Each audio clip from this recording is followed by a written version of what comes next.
سب سے بڑی رکاوٹ اس وقت جو بچے کے سامنے ہے وہ بڑا ہی، لیکن بڑا کبھی بھی یہ نہیں سوچتا کہ بچہ کیا سوچتا ہے۔ وہ دیکھیے بچے کی پرسنالٹی کو سمجھنے کی کوشش کیجئے کہ بچہ کن طریقوں سے سیکھتا ہے۔ بڑے اس لیول پہ ہوتے ہیں کہ وہ ایک ہی زبان سمجھتے ہیں اور وہ ہے فرمان برداری کی، اور وہ ایک ہی زبان سمجھتے ہیں کہ یہ بچہ میرے تابع ہو اور ہر ٹائم ہو۔ پہلے اپنے بچے کو دہشت سے بچائیے، اپنے دہشت سے بچائیے۔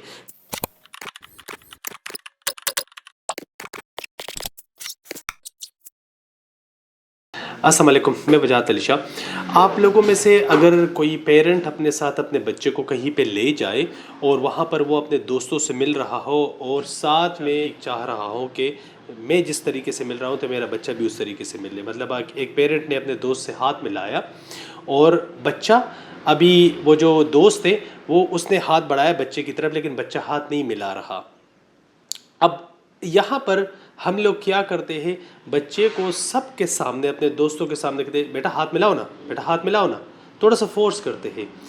اب یہ دیکھیں جب ہم اسی بچے کو کلاس روم میں لے آتے ہیں تو کلاس روم میں بھی ٹیچر جب بچے کو کچھ سمجھانا چاہتی ہے، کچھ پڑھانا چاہتی ہے تو وہ بھی اس طرح لیڈ پوزیشن پہ آ جاتی ہے۔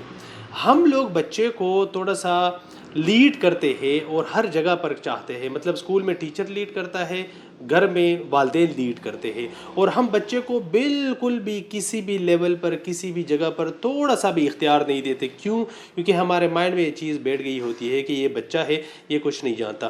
اگر سب سے بڑی رکاوٹ بچے کے سامنے اس وقت کوئی ہے نا تو وہ سرپرست ہی ہے۔ یہ میں اپنی جو مشاہدات ہے اس کے اکارڈنگلی آپ کے ساتھ یہ بات شیئر کر رہا ہوں کہ سب سے بڑی رکاوٹ اس وقت جو بچے کے سامنے ہے وہ بڑا ہی ہے۔ کیوں؟ کیونکہ بڑا چاہتا ہے کہ میرا بچہ ایسے ہو، چاہے وہ استاد ہو، چاہے وہ والدین ہو، چاہے وہ کوئی اور بڑا ہو۔ بڑا چاہتا ہے کہ میرے بچے ایسے ہو، میرے بچے ایسے ہو، میرے بچے ایسے ہو، لیکن بڑا کبھی بھی یہ نہیں سوچتا کہ بچہ کیا سوچتا ہے، یا بچہ کیا ڈیمانڈ کر رہا ہے، یا بچہ کیا چاہ رہا ہے۔ تو تھوڑا سا ہم نے اپنے بچے کو بھی سننا ہوگا۔ اکثر بڑے یہ بھی کہتے ہیں، اسکول کو یہ ڈیمانڈ آ جاتی ہے پیرنٹس کی طرف سے کہ میرا بچہ سٹیج پہ کیوں نہیں جا رہا، یہ باقی بچوں کی طرح کانفیڈنٹ کیوں نہیں ہے، یا پھر یہ اس سے ڈر کیوں ختم نہیں ہو رہا، اور اس کو فورس کیا جاتا ہے کہ نہیں اس کو موقع فراہم کرنے چاہیے، تھوڑا سا پش کرنا چاہیے اس کو، اور تھوڑا سا باقی چیزوں میں اس کی انوالومنٹ ہونی چاہیے۔ اگر بچہ وہاں پر انوالو نہیں ہو رہا، یا اگر بچہ سٹیج پہ جانے سے کترا رہا ہے، گھبرا رہا ہے اور آخر تک گھبرا رہا ہے، تو اس کا ہرگز یہ مطلب نہیں ہے کہ یہ بچہ ناکارہ ہے یا پھر یہ نکما ہے۔ وہ باقی بچوں سے الگ ہے، اس کی پرسنالٹی انٹروورٹ ہے، وہ بلا درجے کا ریسرچر بن سکتا ہے، وہ بلا درجے کا تھنکر بن سکتا ہے، وہ ایک آرٹسٹ بن سکتا ہے، وہ امیجنیشن کی ایک حدود کو پار کر سکتا ہے۔ لیکن ہم لوگ چاہتے کہ نہیں، باقی بچے جس طرح بول رہے ہیں میرا بچہ بھی اس طرح ہو۔ دیکھیے بچے کی پرسنالٹی کو سمجھنے کی کوشش کیجئے کہ بچہ کن طریقوں سے سیکھتا ہے۔ 3 مین طریقے ہیں، آڈیٹری ہے، کینیسٹیٹک ہے اور ویژول ہے۔